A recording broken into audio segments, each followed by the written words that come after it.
Halo semuanya, perkenalkan nama saya Azaria Yanul Krisanto dari Prodi Sistem Informasi dari kampus UPN Veteran Jawa Timur.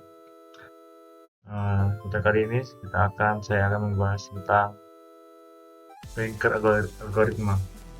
Bagaimana caranya sih untuk menghindari dari deadlock dalam sistem operasi atau komputer. Pertama dulu apa sih itu algoritma banker? Jadi algoritma banker itu adalah salah satu algoritma dalam sistem komputer yang ditujukan untuk mengatur sebuah proses dalam sistem informasi agar tidak terjadinya sebuah deadlock. Deadlock sendiri itu di mana kondisi sebuah proses itu lebih dari proses yang lebih dari satu, tentunya lebih dari proses itu mereka itu lebih dari satu proses itu tidak mendapatkan alokasi dalam untuk penyimpanan prosesnya. Jadi algoritma ini bertujuan untuk membagi alokasi dan juga untuk menghindari sebuah deadlock. Dengan salah satunya itu membatasi sebuah permintaan yang dibuat. Ya, dengan salah satunya dengan banker algoritma ini. Pembatasan sebuah permintaan dipastikan bahwa kondisi penting sebuah proses dapat tidak terjadinya deadlock.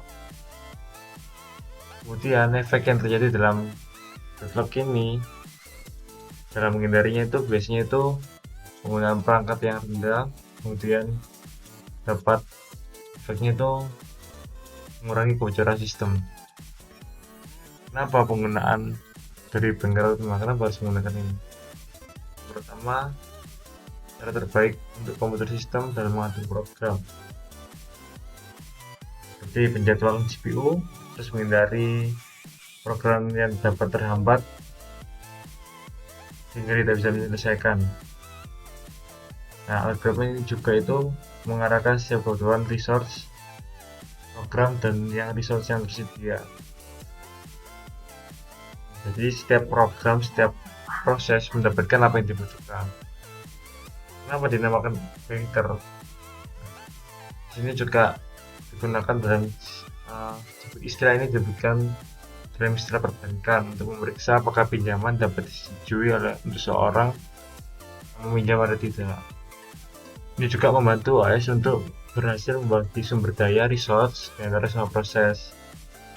Algoritma banker ini menggunakan notasi status alokasi aman untuk memastikan bahwa pemberian permintaan untuk resource itu akan tidak menyebabkan kebuntuan baik saat ini maupun di saat mendatang. Nah, kemudian pada banker algoritma juga sendiri ada komponen. Yang pertama itu available. Jadi available di sini itu mengindikasikan jumlah resource yang tersedia. Kemudian max di sini adalah mendasarkan kebutuhan maksimum pada setiap proses. Jadi setiap proses memiliki maksimum dari sebuah alokasi. Nah, alokasi sendiri itu jumlah resource yang dialokasikan di setiap prosesnya. Kemudian need ini kebutuhan dari sisa resource setiap proses. Algoritma banker tersendiri itu terdiri dari safety algorithm dan resource request algorithm. Nah, di sini kita ada contoh soal dari sebuah proses ini. Ada ditanya ini yaitu menentukan need matrix, kebutuhan dari matriksnya, apakah sudah berada pada safe state, kemudian jumlah resource dari setiap proses. Pertama kita menentukan need matrix. Need matrix sendiri itu memiliki formula sebagai berikut, yaitu max kurangi alokasi. Jumlah max dari setiap proses yang alokasi yang sudah dialokasi. Kemudian hasilnya seperti berikut. Ini kebutuhan dari setiap proses. Kemudian kita cek safe state-nya. Safe state sendiri memiliki formula yaitu ini harus lebih kecil daripada available. Kita coba P0, P0 nitnya mempunyai 3, 2, dan 1, available-nya 2, 1, dan 0. Nah, dari posisi ini tentunya ini tidak valid atau ditunjukkan sebagai false, maka sistem akan bergerak menuju next proses. Karena ini proses dilihat, maka available lebih besar, maka true kemudian terpenuhi, dan available dapat ditambah dari available yang sekarang ditambah alokasi dari P1 ya, jadi 422. Kemudian selanjutnya kita lihat sama nitnya apakah lebih kecil, ternyata false. Kita ulangi terus, ini 4 terpenuhi. Nah, kalau tadi tidak ada yang terpenuhi, kita kembali coba ke atas. Di sini pertama P2 dicek, ternyata P2 memiliki kebutuhan yang kecil, available juga mencukupi, maka true terpenuhi. Alokasi available bertambah jadi 935. Dilanjutkan dengan P3, available baru P0. Kemudian kita dapati sequence-nya sebagai berikut: P1, P4, P2, P3, dan P0. Nah, kemudian jumlah resource yang dihitung dengan formula jumlah pada kolom allocation dari setiap kolom, misalnya A dari proses 1 sampai proses 4, itu kita jumlahkan berapa ini ya, jumlahkan 857 dengan jumlah available 210, kita dapatkan 1067. Ini adalah total jumlah resource dari keseluruhan, jadi sudah available dan alokasi.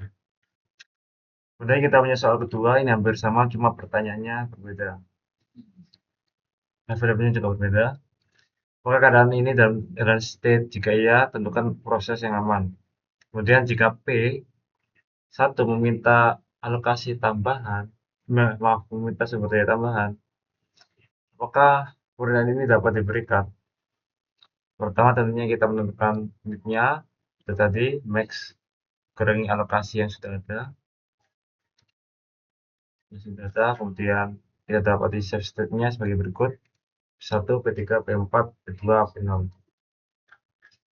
Nah, misalnya P1 meminta tambahan dari sumber daya A dan dua anggota TP sumber daya D, hingga request 102. Ya, ini request dari si P1, kita lihat, maka alokasinya tentunya bertambah karena dia merequest baru. Seperti contoh ini, 200.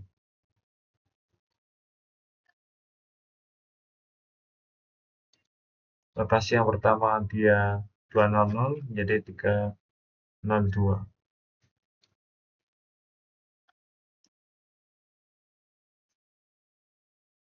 Dan tentunya juga available-nya juga berkurang dari 332 menjadi 230.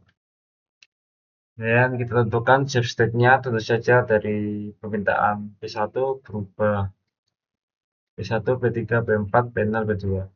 Ini yang setelah permintaan P1, ini sebelumnya.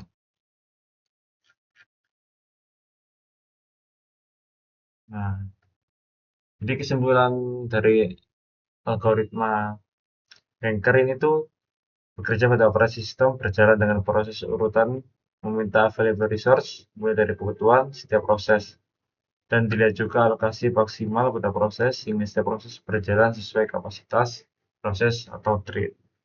Jadi itu saja penjelasan dari saya mengenai Bangalore algoritma. Mungkin apa yang kata-kata saya kurang tepat ataupun masih kurang dipahami, mohon maaf bila ada kekurangan dari saya. Itu saja, terima kasih.